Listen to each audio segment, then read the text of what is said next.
you're actually making yourself miserable on the long term by not being fully yourself with people.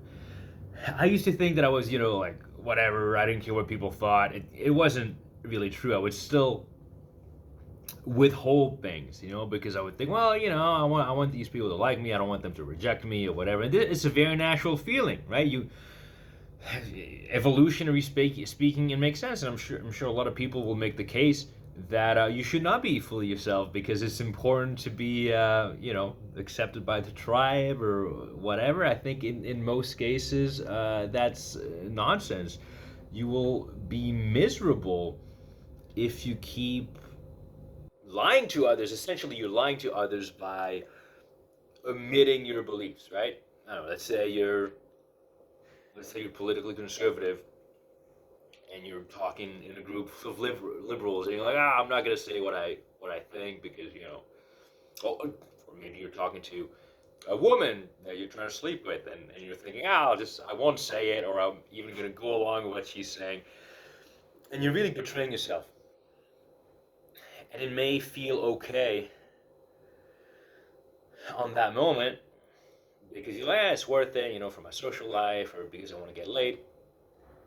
But really, I strongly suspect that it messes you up big time over the long term. There's this guy at the first men's circle I ever went to, I think.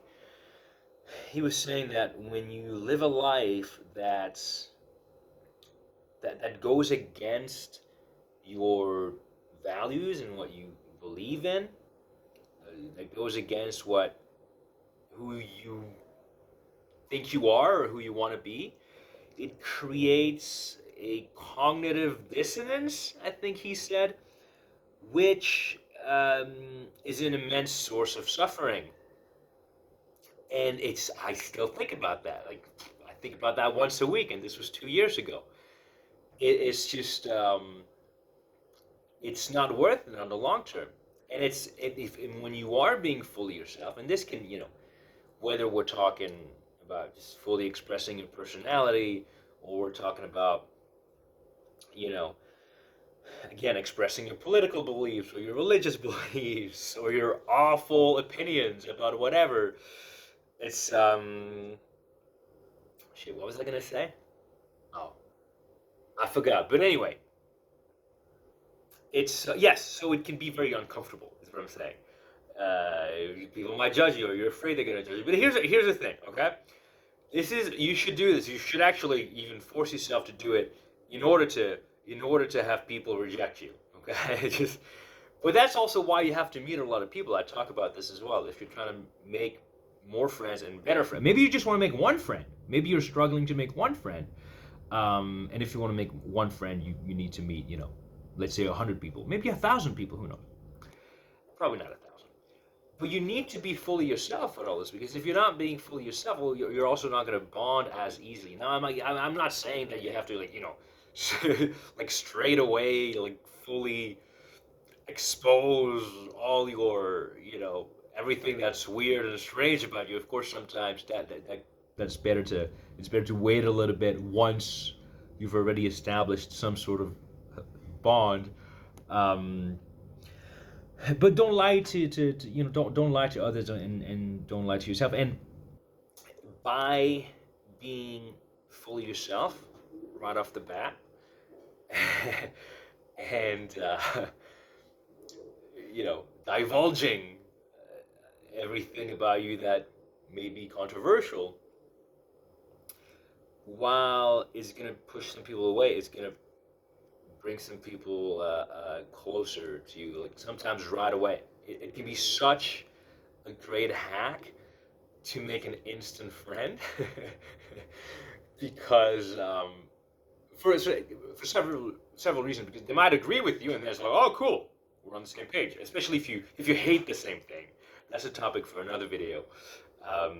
Hating the same thing can actually, be quite conducive to good friendships. But also, even if they don't agree with you, because remember, you don't need to agree on everything to be friends. You don't even need to agree on much. But they will appreciate the honesty. Well, some of them will.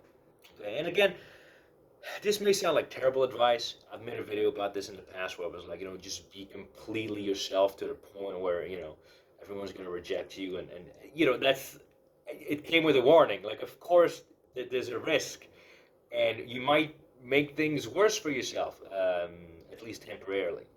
I'm not saying that I'm not aware of the risks that come with it. But if you're willing to take that risk, it does feel liberating, because this is what this video uh, was supposed to be about initially. That the liberating feeling of being completely yourself, even when it's uncomfortable at first. And I had that the other day. I was like, yo, fuck it, I'll just, let's talk politics and whatnot.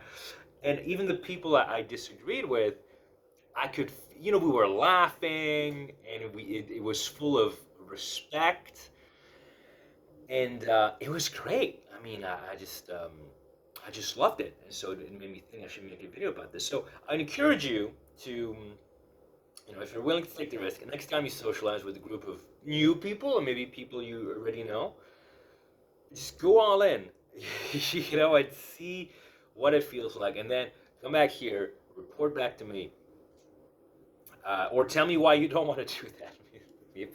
Maybe you think it's not worth the risk, but at least in my experience, it's absolutely worth the risk.